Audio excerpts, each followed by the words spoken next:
Well, thank you for joining. I'll kind of start with something that sounded maybe familiar to you, where it's 2 weeks before launch and your team's headed into final testing. It feels like there have been more surprises and gotchas that have popped up in the last 7 days than there have been in the last 7 months of the project. There's a heavy dose of confusion and skepticism in the air, and just deadlines and milestones that are top of mind. Everyone's just on edge. You're almost afraid to ship new builds to QA because it seems like they're able to find just more and more issues with every build that they get. And tensions are high. Everyone seems afraid to bring forward any new ideas. You feel like you haven't slept in weeks. Your team's tired. Everyone seems to have forgotten all the great things you've accomplished and seeming to be ruminating only on the negatives and the misses from the recent past. Nobody seems to be really taking the lead or holding each other accountable. And you start to blame each other. Things like, why are you telling me this only now? Or why did you ask me this sooner? Maybe I'd be able to ask you if you spend more time communicating with the team. Maybe there's too much talking and not enough doing, or we wouldn't be behind schedule right now. Does this sound remotely familiar to anyone here? It has to me. And if it has, it's because it happens a lot. In my time launching software, both startups and at big companies, I've gone through this agony and I've gotten the chance to reflect upon it. I've also had the privilege of working on some very productive, happy teams that seem to have confidence, they hold each other accountable, and don't seem to encounter as many late surprises. So today I'd like to share with you some crucial conversations that I hope will help increase your team's chances of having that clarity and confidence. Something to notice in the chat here, feel free to send me a direct message too, in case you don't want stuff from your team or yourself shared publicly, and I'll make sure not to mention your name. Someone mentioned here, yes, it's happened in a passive aggressive way. Just happened yesterday. So I could use your help here again in the Zoom chat, and want to know what kind of mix of folks we have in the audience today. I got a chance to look at some of the attendees yesterday, but please help me out. So if your role is kind of on what traditionally we call the business, so if you're from marketing and sales, or you're a product owner, you're from the strategy team, or a product designer, or a business analyst, just pop in the word business in the chat. And on the other hand, if you're on the technology team, the business folks, by and large, we don't have to get into kind of organizational definitions too much today, but generally are the folks that are really concerned or solve the problems about building the right product. And the technology partners are the folks who build the product right. And these are folks in delivery leadership, project managers, if you're a product manager, software engineer, architect, QA. So we're seeing like a good, healthy mix of both business and technology teams. If you've worked at a barely funded startup like I have, you know that none of this matters because it's all hands on deck. We could barely afford office real estate to be separated from each other. Of course, as the companies get bigger, you look for structure and more efficiencies. And something that's really, really important to take away today is to rethink that and remember that when you come together to build this product, that you're all part of the same team. And that this conversation isn't just from the business who are, maybe referred to as the customer, and requirements handed down to the technology team, who are maybe referred to as order takers or fulfillment or execution. these are requirements that are handed back and forth and conversations that happen back and forth. So that's one really important takeaway. And there's a role power associated, especially if you're part of the business. And I encourage you to take that into consideration when you're collaborating with your team and making it safe for these conversations to happen. Now, it doesn't change the fact that we can't actually sit around and talk forever. And, you know, maybe there are some questions or conversations that hold disproportionate value. If you're familiar with the 80-20 rule, what I'd like to do today is ideally show you, you know, something that takes 20% of the time to discuss and hopefully holds 80% of the value of information to get your team to really high health levels. So there are 9 of these questions or conversations and some sub-bullets or nuances and anecdotes that I have. Let me know if any of this resonates with you, if you found having this conversation valuable, if you've regretted not having these conversations, and keep those coming. So conversation number 1 is, why are we doing this? You're probably familiar with that famous Simon Sinek video of starting with why. And it's somewhat borrowed from there, that it's typically great to start with why. Why does this matter that we're doing this as a business? Why does it matter to our industry? Why does it matter to our company? Why does it matter to our team or our department? Why does this matter for our careers maybe? If everything goes well, what does this look like in 10 years, in 3 years, in 1 year? I really like 10 years because I think it makes it hard for even the naysayers or the hole pokers amongst us to worry about feasibility. And it kind of is a good forcing function for us all to just be dreamers. And I think there's a lot of value in dreaming together as a team, especially when you get together in the beginning and you don't know each other too well. And we can worry more about things like feasibility and how you get it done for the closer term goals, like in the 1 year or the 3 year. An exercise that we did recently that Amazon has made famous is writing a press release at the beginning of the project and on what it'll look like once this launch happens, instead of waiting till the end. And it took us about 40 minutes, about 20 minutes for everyone to go heads down and just write this. Some people came up with some jokes in there and had fun with it. And then it took us another 20 minutes to just read out what we came up with. And it allowed us to think about other perspectives. And the silent writing time made sure folks weren't speaking over each other. And then giving everyone a chance to speak after gave both the business, technology folks, all a pretty good understanding of what the vision looks like for everyone else. And also maybe areas where there may be misunderstandings. So you can do those clarifications really early in the project versus waiting till later when those surprises may be more expensive. So that's conversation number 1. Conversation number 2, now that we know why, is how will we win at this? What is it that this product we're building needs to do for us to win so that we can achieve those goals? How does this all work today, and what are we improving about it? What could the product do in 1 year, in 3 years, in 10 years? So think about it in terms of what's being built and flip that vision on its head.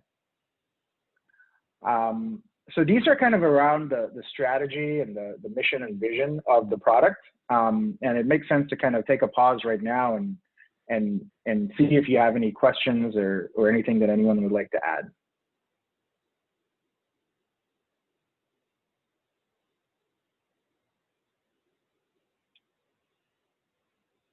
Okay, seems like pretty straightforward for everyone. So I'll move on to a second set of questions on how we're going to function as a team. So, let me pause there and look at a couple of questions that have come in. So Margaret asked, are we not thinking about the customers and why? That is a great segue question, Margaret, and we're going to cover.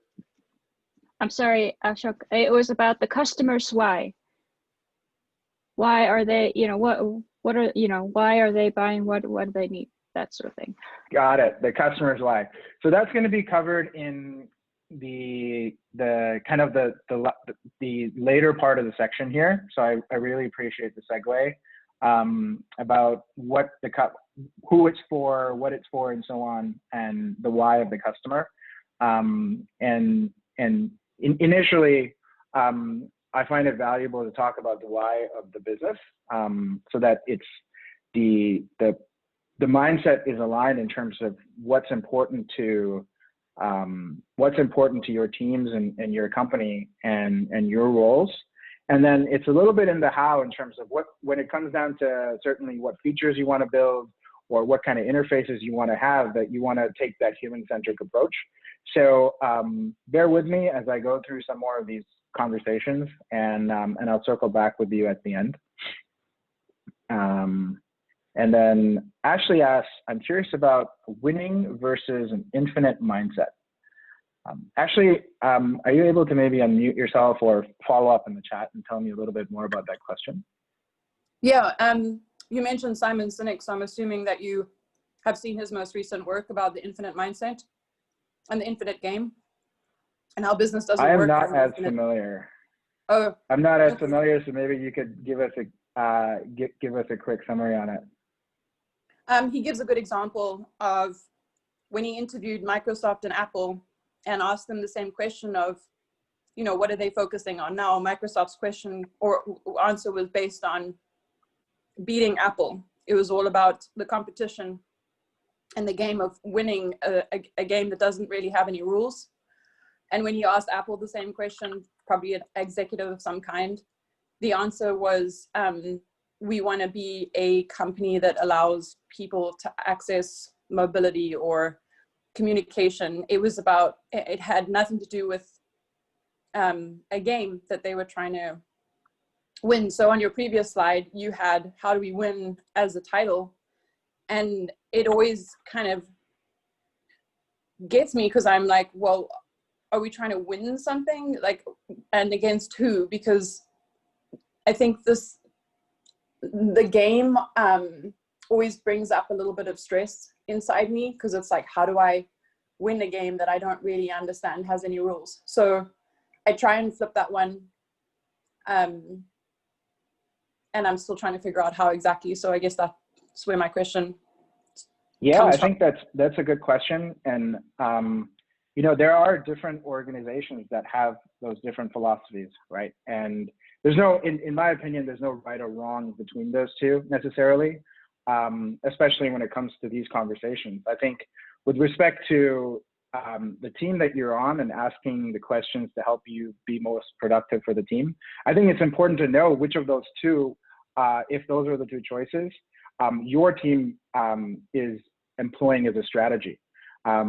It would likely be a lot of friction if there were a couple of team members that were taking the Apple approach in your example, whereas the overall business or the team kind of has more of a Microsoft mindset. And there are different ways to kind of achieve your objectives, and having the conversation will allow to determine which of those two you are. Will make it a lot easier in terms of applying your creativity towards solving problems like the rest of the team.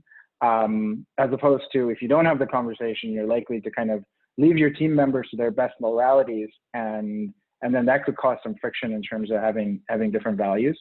And it's actually like also a pretty good segue into this next conversation in terms of what the values of the team are, right? So we had those two examples between Microsoft and Apple, and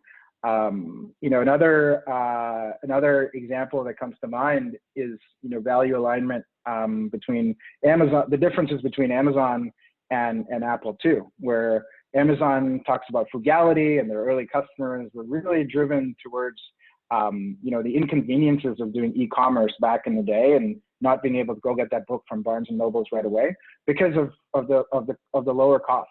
And we've heard also stories of how within their management principles, they work with frugality as a high priority, all the way through extreme stories of where you build your own desk with a door and so on.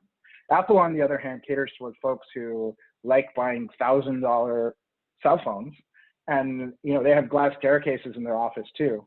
And understanding what the value system is on the team, is a really important conversation so that folks know whether it's a team that they want to self-select in or out of.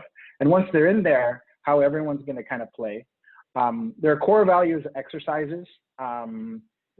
We've used one from a book called Traction, or the EOS framework, that is really easy to do to kind of determine what the team values and what's going to be honored and respected. And then as individuals too, you know, it's really important to acknowledge early that we're just all different. Some of us like reading through, getting a lot of information to feel confident about something, whereas some of us like the bullet points to move forward. Yes, Traction is the name of the book. And I'm making a note here too that when we follow up, I'll send the link out of it. The name of the author is Gino Wickman, and Core Values is the part of the book that you want to look at. And so that's around kind of the core values of the team, and then how we work as individuals. You know, you're probably familiar with Myers-Briggs.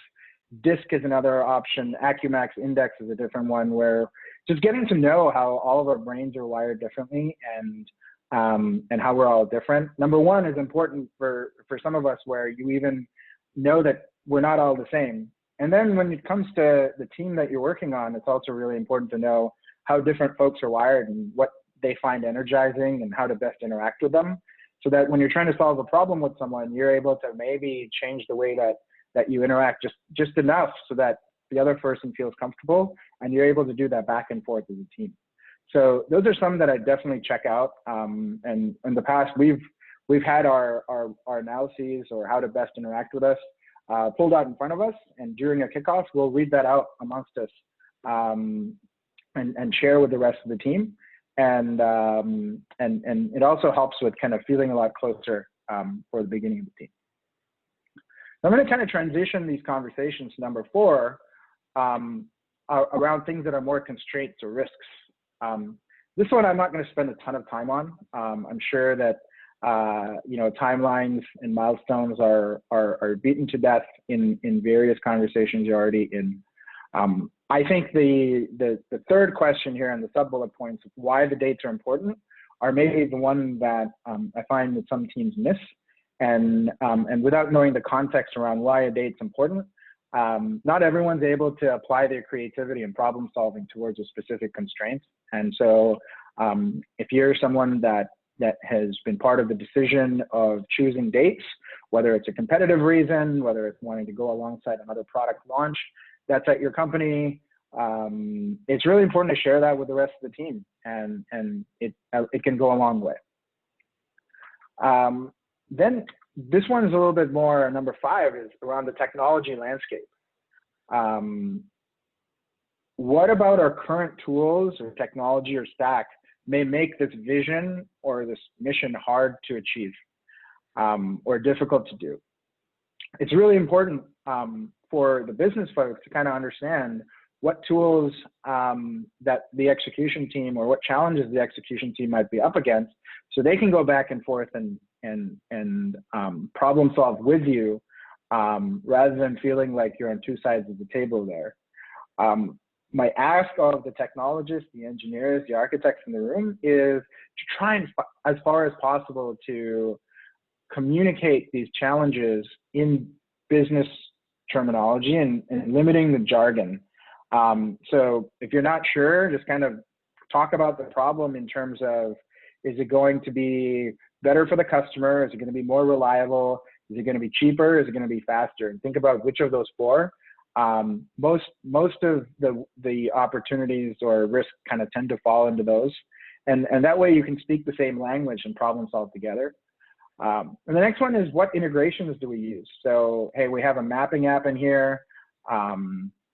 Is that something that we're going to use an interface we know how to use? Like if your team's familiar with implementing a Google Maps API, then that may be one story. If you have a strategic partnership with a mapping provider, and you're going to introduce them into the app, that's worth kind of talking about, like what we know about that new provider and and letting the technology team know early so they can go in there and dig in and talk to the right folks and get familiar versus springing a surprise on them later. So that's the pieces around technology that are kind of at that 80-20 level that will give everyone a peace of mind on knowing what the unknowns are, knowing what things make you afraid so that they can support you in problem solving. The next one's around, it's another risk, and it's around kind of organizational challenges. Do we have everyone we need on the team?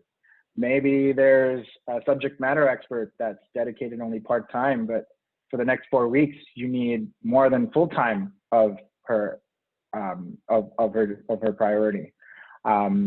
Maybe it's a technology specialist for a specific stack that we don't have on the team, and introducing that person may be less risky than for the team to learn it from scratch. Who are the gatekeepers? So does this need to be approved by legal or branding? Is this medical devices? Is there an FDA approver? And once you understand these, just trust me on this, whether it's legal, branding, FDA, security and compliance, or any other gatekeeper, they'd much be rather part of the journey from the beginning when you're ideating and they can brainstorm with you, rather than dumping something on the last minute with a deadline where they're under a lot of stress too. At the end of the day, they're there to serve the company too.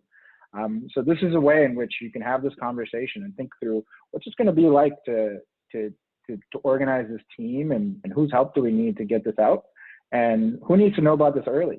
Sometimes those folks like to join the demos if you're doing weekly demos and be able to get a pulse on what's coming their way for approval at the end, and also maybe give you minor course corrections early. And as an engineering team, you're able to incorporate that feedback pretty close to when you built it versus much further down when you've maybe built a lot more on top of it. So that's around organization, and figuring out those things out early, again, tend to be really helpful. And then we'll go into assumptions and what kind of experiments that we can do.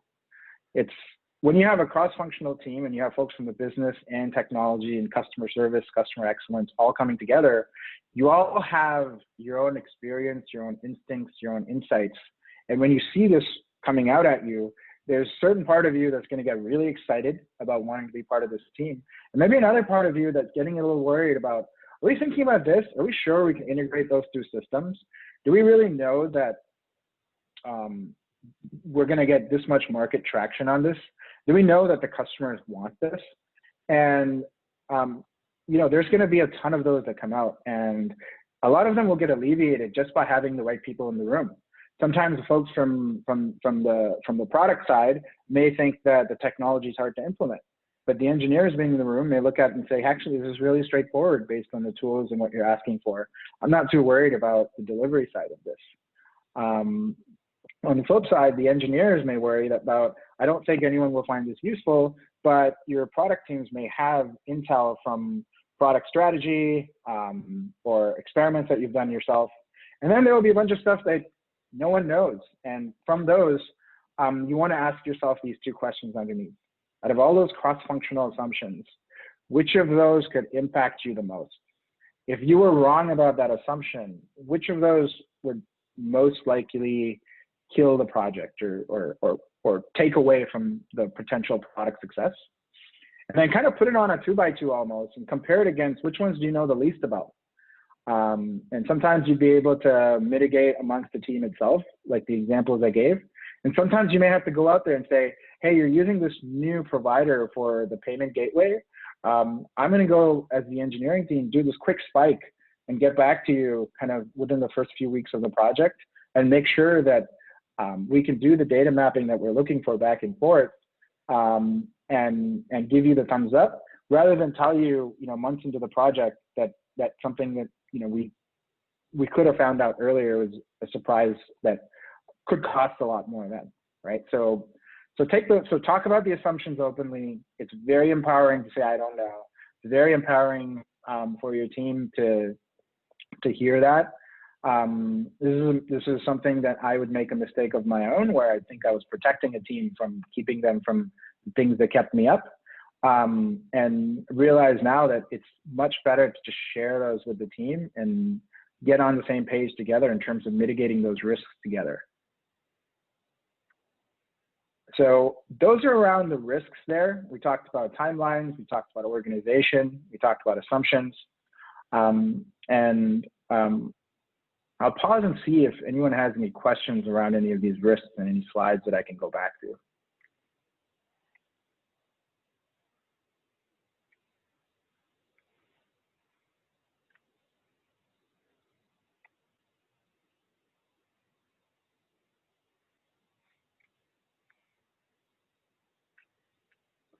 Okay, looks like we're good. Do you have any tips on how to get people to discuss their assumptions? Often people don't say anything. I do. And I will concede that I have a lot more experience conducting these exercises in person. I'll talk through the in-person version and then also tell you what we've done while everyone's more remote now. So back in the day, what we would do is get the team sticky notes and have them write one thought per sticky note in terms of what assumption we think is being made. And the trick is getting everyone to do it and also putting a timer on it, saying, hey, we're going to come up with as many as we can, quantity over quality, within the next 5 minutes. And you set a timer. And I don't know what it is about the timer and the quantity over quality and everyone being in the same place and it feels like a competition. You just start writing them. You encourage people even like, hey, you know what, if you can't come up with any like really good assumptions or high quality assumptions, just come up with ones that, you know, we know a lot about. Like we're assuming that we can do the technology integration. We're assuming that we can do payments online.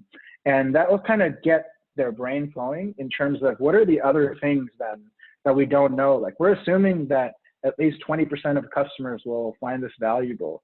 We're assuming that we'll be able to get in front of this target audience, and so on. And once everyone's got their sticky notes out, have them look at their own and kind of filter out the ones that maybe are really obvious ones, like, hey, everyone knows we can do credit card transactions online. So maybe that one was just one that got the brain juices flowing. And then the rest of them, let's put them together in a pile and start deduplicating, seeing where the trends are, and then putting that onto the 2x2 that I mentioned. So Margaret, maybe that's something that might work. What we do now is use online whiteboarding tools. I've used anything from like an online Google Sheet and had people just kind of populate and paste their cells or their columns over, to a tool that requires a little bit of a learning curve, but ends up unlocking a lot, called Miro, M-I-R-O, that, and I'll put it in here too, that kind of is a digital version of a whiteboard where there's little sticky notes and multiple folks can be dialed in from their computers and populating the sticky notes. And then you can kind of drag and drop them around to deduplicate and prioritize like you would on a big whiteboard. So there's a little bit of learning curve, but once you're over that, I'd say it does a lot of what we were able to do in person. If you've got new team members on it, just budget a little bit of extra time for that ideation or brainstorming for your assumptions, because you know that it's going to take folks a little bit of time to get familiar with the tool. Have fun with it. If there's one major takeaway, it's you know your team's healthy when the team's having fun. So that's what we've done in the past to try and get more of those ideas out on the table, even if they're lurking around kind of in the corners of our brains. Looks like there's a ton of folks that use Miro, using it for group brainstorming. Yep, awesome. Cool. So I'm going to transition the conversation then to something that Margaret had asked us about. So at this point, we kind of know the business strategy about like why are we doing this, and what does success look like, and how are we going to win? We kind of have an idea of what are the pitfalls or risks along the way. And those kind of fall into kind of your traditional SWOT analysis, right? Like we talked about the strengths and the opportunities at first, and we talk about the risks and the threats. And then since we're all really great, lean, agile, human-centered practitioners, like Margaret is, thinking about the customer and the user is a really important part. So these last two questions are going to be very much focused on the customer, where we want to know, number one, who is this for? Who's the target audience for this product? What do they like? How savvy are they with technology? Do they need user interfaces that are highly accessible and simplified, or are we catering to technologists who can consume APIs? I really, really don't like it when I hear folks say this product's intended for everyone. It may be in your plan for global domination in your 10 years that this app that you're building it would have scaled to everyone, and it's as ubiquitous as the social media apps that we have today. But they all started somewhere, and you know, there are books like Crossing the Chasm in case you want to do a book club together with your product owner that doesn't necessarily agree with that. It's really, really key to identify what I like to call the smallest viable market, and go out and build for that small market first, and then give folks out there some value, or rather give some folks out there a lot of value because we're targeting specifically to them, and also using this as a very valuable opportunity to take those risks that we came up with from the last question and learn more about them now that your product's in market early. It's in my opinion, the most effective way to go faster is to cater to a smaller audience. And then you're going to have a really strong agile development team that believes in clean code practices. And so the cost of going from catering to that first audience to a broader audience and the associated changes in the software, that cost is going to be minimized by following those best practices. And I'm not going to get into those today. So this is what we want to find out about the product. And the chances are most teams already have this intel. You know, when your corporate strategy team or your corporate strategy partner has tended to find out some aspect of the target audience. And unfortunately, what I've experienced is that it just gets lost in communication somewhere along the way. And it's really worthwhile to get that information. The other piece is also, they're not going to have everything. And it's extremely valuable to go out there and find that last mile of information about your target audience firsthand by yourself. Conducting experiments, depth interviews. There's some really fun tools like Wizard of Oz testing, where you can really get to know for yourself rather than relying on information passed on from other teams. And that really helps you unblock other decisions when you're coming up against different constraints. So we have a question here. At which level of the product development should you determine the audience of the product? As you know, the audience could change while you're developing the product or after. This is certainly true, and I think one takeaway that I love here is that the audience could change. Chances are they'll likely change. And so in terms of gearing up your team, it's really valuable to anticipate that change and know that it's likely that you're gonna have to go back and change your roadmap and change your technology.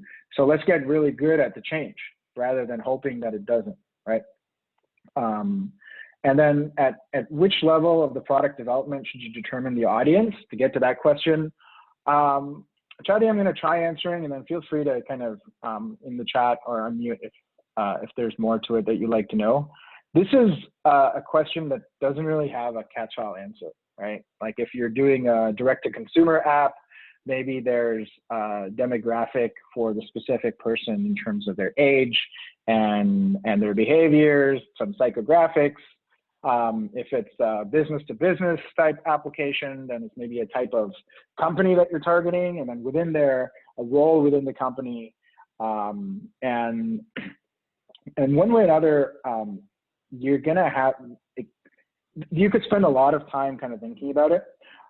One way that I like to short circuit kind of right sizing that answer is thinking through what happens after the launch, right? If it's that direct to consumer app that I talked about, that maybe you're going to market using social media or paid search, just go on Instagram and put up a fake ad and look at the different demographics of what shows up there. And think about, if you had like $100 to make an ad for your app, who is the most target audience? What's the smallest viable market using the marketing channel you go to?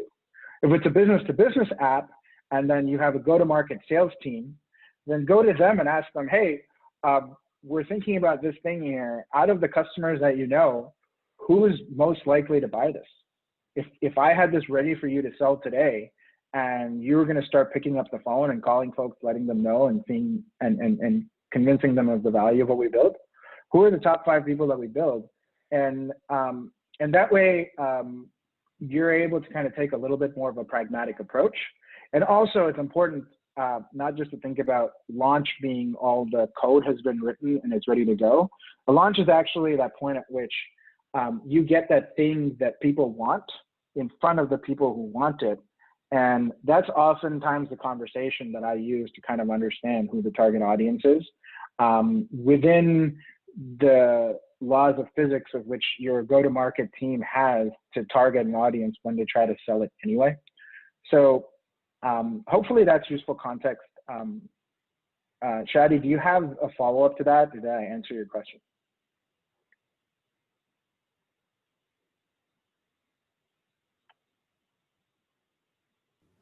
Sorry, I was looking for the unmute button, but finally found it. No, that's good enough. All right, cool. Thank you know how to reach me. Feel free to follow up if there's like a specific problem that you're solving. We got a question from David on how do you know it's the right time to expand the target audience from the initial group? It comes down to different constraints. It could be a very scientific approach. Chances are whoever is paying for it will be breathing down your neck anyway about the next audience, and it's going to be more about how much more you want to learn with the small audience that you're pushing back up to them versus worrying about the target audience from or the next target audience. There is I'm trying to remember the name. There's a tool called Ansoff. I put it in the chat. Ansoff's matrix is something you can use where you'll start to understand once you observe folks using the folks from the smallest viable market. Once you observe them using your product, whether it's from product analytics, ideally you have some really close friends from the product that you can sit and watch next to. You start to see how many folks are referring the product to other folks. That tends to be something that you will start to see organically, and realize that realize that the folks that you have originally targeted are delighted enough that they're coming back. They're telling their friends about it. The other thing that I recommend is also, even if you're initially catering only to that smallest viable market, and when it comes to development and execution, you're kind of laser focused on that audience, that during your strategy sessions, maybe your kickoff, have that sequence, at least in a pencil sketch, drawn out of, hey, this is persona 1. And then from there, we're going to go to persona 2. And these are the differences and features that we need between them. And there's some assumptions around the second set of features that we're going to unlock from the first. And learning through that data is another way that it starts to become kind of obvious on the team that, you know, we thought it was this kind of person. It's a slightly nuanced version. We thought this is what that feature would look like. it's actually going to look a little bit like this, but we were right about a lot of it. Now let's go start talking to that next audience and making sure and start building the associated features. So I know that was a little bit of a ramble there, David, and stream of consciousness. I will give you a minute if you have any follow-up questions to that, and you could pop in the chat or feel free to unmute yourself. Awesome. Thank you so much for that question. So we talked about who the product's for in terms of the target audience. And now, Margaret, we're finally at the question you asked for with what is the product for? What's the customer's why, if you will? What's the problem that we're solving for our customers? What would they describe it as? That's a really, I should probably put that in the slide of, you want to try and answer that as much as possible in language that your customer would describe what that problem is. Especially if we're in a certain industry, there's industry jargon that's internal to you that if you're trying to go after a new target audience, they may call it something completely different. How bad is the problem to them that they describe, right? If they have this problem and you ask them what they've done about it and they say, you know what, yeah, it kind of happens and I haven't even Googled it. Now your features are competing against a free search engine, and that can be hard for the viability of your business. Whereas on the other hand, if something is costing someone, you know, thousands of dollars a minute, and they're trying to solve it themselves, and they're spending tens of thousands of dollars getting distracted from their own day jobs because of this this leak that they need to plug, if you will, you're going to be a savior when you show up with this thing. And finding out how they solve it today is also really valuable in terms of making that hard decision of, you know, that I've intentionally stayed away from the term minimum viable product because it'll probably trigger stuff for a lot of folks on this call and could also take us down the rabbit hole. But when you determine what that initial set of features is, there's hard decisions. And sometimes it could be an engineering thing where, hey, you know what, the reliability of this still needs to be worked out. But if someone's losing thousands of dollars a minute, they probably don't care that it's going to work only 95% of the time versus 99.9% of the time, and they'll be happy with the downtime that you have with some of your early customers. On the other hand, if someone's got something that's almost just as good, that's really highly reliable, and you're trying to outcompete someone that's already in the market, then you know which areas you need to polish up before someone's going to find it compelling, and they'll come back and they'll tell their friends about it, right? So in terms of what the product's for, those are some things that I think really help you fall in love with the problem that you're solving, develop an emotional response to that problem existing, and get really energized about solving that problem together as a team. So that's the last of the conversations. And I've got some meta tips for everyone on how to kind of facilitate it. And we had some questions earlier about how to get assumptions. That technique that I mentioned in terms of giving everyone a sticky pad and telling them to write as many ideas as possible, starting with quantity, going to quality, doing it together where everyone has an equal say. That's a good example of it. And I've got a few more that hopefully you can try and do. The first one is have everyone part of the one conversation. So during a team kickoff is really great, or during a version kickoff, so you just launched and now it's figuring out, hey, what's the next set of objectives for the quarter, or for the year? It's a really great way for the team to get to know each other, get to know the problem they're solving, get to establish some norms and how you're going to solve these problems. So take some time off, like take about half a day or so. And maybe if it's your first time, you know, block off a whole day and then you'll get better at facilitating it. One of the facilitating tips, I'd say whoever the person that's kind of the delivery lead is going to be, like it could be, you could maybe be a product manager, you could be a delivery lead, you could be a scrum master, whoever kind of owns the accountability of delivery might be a good person to facilitate it. I've liked to do that when I was a delivery lead because I get to understand all of the context. I may not have a ton of input as much as, so I'm not that missing out too much on being a participant, and I can kind of play a role as a facilitator. Things can get a little bit hard if you're the person holding the Sharpie or the whiteboard marker, and also the one kind of doing most of the talking. And if that is sometimes the case and you can't get an unbiased facilitator, try and be really mindful that you're not taking up all the space in the room and that you're passing the ball around really well. And then, yeah, the second piece is, I mentioned whiteboard, whether you're using Miro or a shared document, put the responses in there. Put it all in one place and use that as something you can go back to together as a team as your North Star.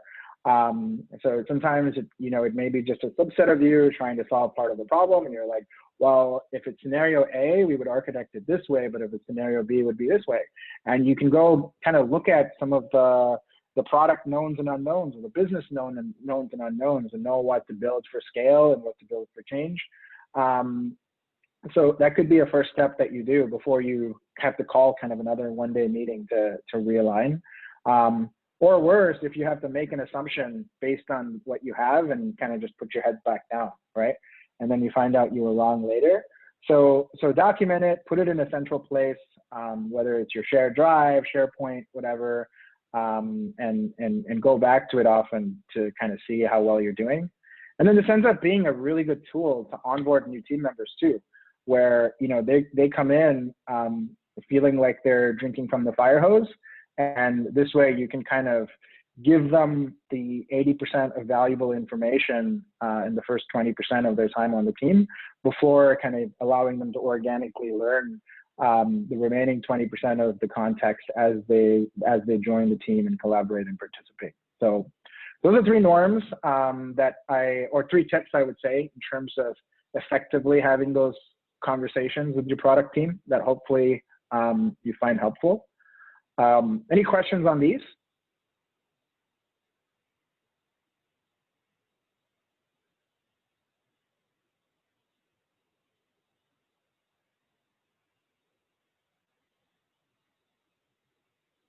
Pretty straightforward. Cool. Yeah. Yeah, Hi, go ahead. Ashok. This is Margaret again. Sorry, I keep interrupting you. No worries. No, I just wanted to say that I really like these points. I learned from a colleague of mine, previous colleague of mine, that's what she always does before she starts presenting or doing some demos or whatever. The first thing she does is to remind everybody of the why, just very quickly, for every time. Just a little, just very short, just a reminder, and then that's that. I thought that was really cool. I've been trying to do that too. I think that's really, really helpful. That's really awesome. I'm going to try that. It makes perfect sense. I think starting with every interaction and kind of guiding everyone, like I've mentioned here, as a North Star, it's easy for me to believe that would be really valuable. Somewhat along those lines, a question that I've gotten about this kind of a workshop day is how often to do it. I'd say, there isn't a great kind of recommendation in weeks or months. I would say it's really great to do in between kind of major releases. It's really great to do if there's someone that's a key part of the team that changes. So if you're product owner or your lead technologist or your product manager, someone is replaced, moves on to another team, and there's a new person, it's kind of worth it to just bring everyone back together and have this conversation again. Inevitably, these things will change, and I'm sure through collaboration you'll learn about those changes. But it's always nice to kind of start with the blank slate and go back to getting aligned on the fundamentals, and in case there's any minor things that got missed. So those are some of the other areas that when you mentioned, Margaret, that a start of a meeting to remind everyone on the why is another way to kind of think about refreshing. And then that's everything that I got here. You got your 9 conversations and 3 tips on how to use them. If you have any feedback, please pop it in the Zoom chat right now. If this sounds familiar, or if any of these you feel like were questions that are ones that you wished more than others that you'd had with your last team, I would love to know what they are. This is something that I really nerd out about, and and you know, hopefully we'll get to improve based on your feedback. These are some ways in which you can get a hold of me for feedback or questions after this. And then at Integral, we also offer pro bono office hours. So if this is the kind of mindset that you want to bring to your team, or if this is the kind of, these are problems that you maybe start to scratch the surface of and you want to get an extra set of eyes on, I'm not the only nerd here. A bunch of us consultants are really happy to just hear about folks' problems like this and see if there's things that we've thought about in the past that might help you, or maybe things that we haven't thought about that we can incorporate into our experiments. So if you go to our website and you look at office hours, you can fill out a form. We'll schedule a video call with you, and we'll just get to hang out for like an hour to an hour and a half. And you bring your team, and hopefully by the end of it, you'll have a list of actions or changes that you can take away. So thank you very much. I appreciate you giving me your lunch hour. Chatty, hope you get a little bit more than water. And I'll catch you all next time.